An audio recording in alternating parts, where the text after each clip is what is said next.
દાખલા નંબર 34, એક પેટીમાં 1 થી 20 નંબર લખેલી ચિઠ્ઠીઓ છે, તેમાંથી એક ચિઠ્ઠી યાદચ્છિક રીતે લેવામાં આવે તો તે ચિઠ્ઠી પરનો નંબર 1 અયુગ્મ હોય, નંબર 2 અવિભાજ્ય હોય અને નંબર 3 5નો ગુણિત હોય તેની સંભાવના શોધો. ધ્યાન આપજો બોર્ડ ઉપર ભાઈ. અહીં એક પેટીમાં 1 થી 20 નંબર લખેલી કેટલી ચિઠ્ઠીઓ છે? 20 ચિઠ્ઠીઓ છે. તો માટે પ્રયોગના શક્ય પરિણામોની સંખ્યા કેટલી આવશે? 20 ચિઠ્ઠીઓ. પહેલો દાખલો, તે ચિઠ્ઠી પરનો નંબર અયુગ્મ હોય તેની સંભાવના. ધારી લઈએ લાઈનસર. ધારો કે ઘટના A બરાબર લાઈનસર લખવાનું, તે ચિઠ્ઠી પરનો નંબર અયુગ્મ હોયને બદલે છે. પહેલા પરિણામો લખવા પડશે, પછી પરિણામોની સંખ્યા. તો માટે ઘટના એ ઉદ્ભવવાના પરિણામો અયુગ્મ એટલે એકી સંખ્યા, 1 થી 20 સુધીની એકી સંખ્યાઓ 1 3 5 7 9 11 12 13 17 19 કેટલા છે ગણી કાઢો. 1 2 3 4 5 6 7 8 9 10. તો માટે ઘટના એ ઉદ્ભવવાના પરિણામોની સંખ્યા કેટલી આવશે? 10 ચિઠ્ઠીઓ. હવે સૂત્ર.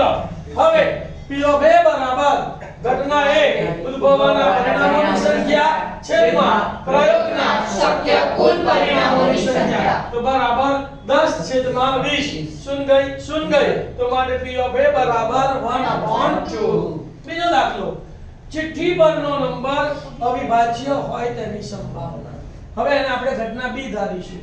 ધારો કે ઘટના B બરાબર ચિઠ્ઠી પરનો નંબર અવિભાજ્ય છે. તો માટે ઘટના B ઉદ્ભવવાના પરિણામો. હવે 1 થી 20 ની અવિભાજ્ય સંખ્યાઓ.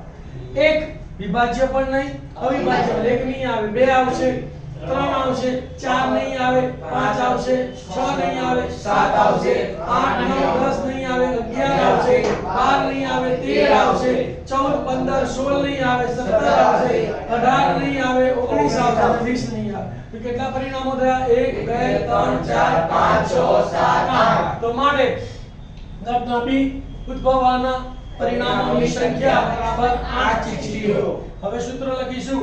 P of B બરાબર ઘટના B ઉદ્ભવવાના પરિણામોની સંખ્યા છેદમાં પ્રયોગના શક્ય કુલ પરિણામોની સંખ્યા. 8 છેદમાં 20. ચારે ભાગ ચાલે, 4 દુ 8 અને 4 25. અહીંયા 4 દુ 8 એટલે અહીંયા 2 આવશે, 4 25 એટલે અહીંયા 5 આવશે. તો માટે P of B બરાબર 2 પંચમાંશ. ત્રીજો દાખલો, ચિઠ્ઠી પરનો નંબર 5નો ગુણિત હોય તેની સંભાવના. ધારો કે ઘટના C બરાબર ચિઠ્ઠી પરનો નંબર 5નો ગુણિત છે. તો માટે ઘટના C ઉદ્ભવવાના પરિણામો. તો 5નો ગુણિત એટલે 5 એકા 5, 5 દુ 10, 5 તરી 15, 5 ચોક 20. 20 સુધી જવાનું છે. એટલે કેટલા પરિણામો આયા? 1 2 3 4. તો માટે ઘટના C ઉદ્ભવવાના પરિણામોની સંખ્યા બરાબર 4 ચિઠ્ઠીઓ.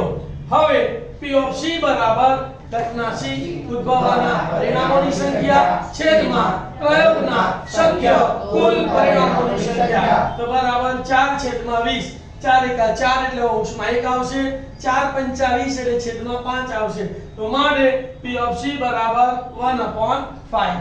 અહીં આપણો પેપર 3 નો સેક્શન C પૂરો થાય છે.